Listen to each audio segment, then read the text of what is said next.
রহিম জানিয়াসিয়াছে মাওলার দরবারে, আল্লাহ তারাইও না মোরে। তোমারি দরজার গোলাম, তোমারি দুয়ারে।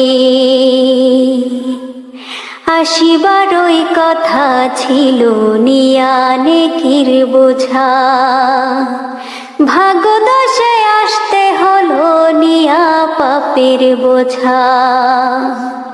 আসিবারই কথা ছিল নিয়া নেকির বোঝা, ভাগ্যদশায় আসতে হলো নিয়া পাপের বোঝা।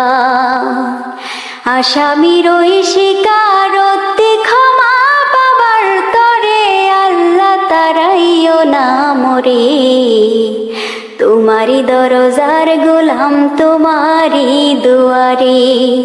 তোমারি দহ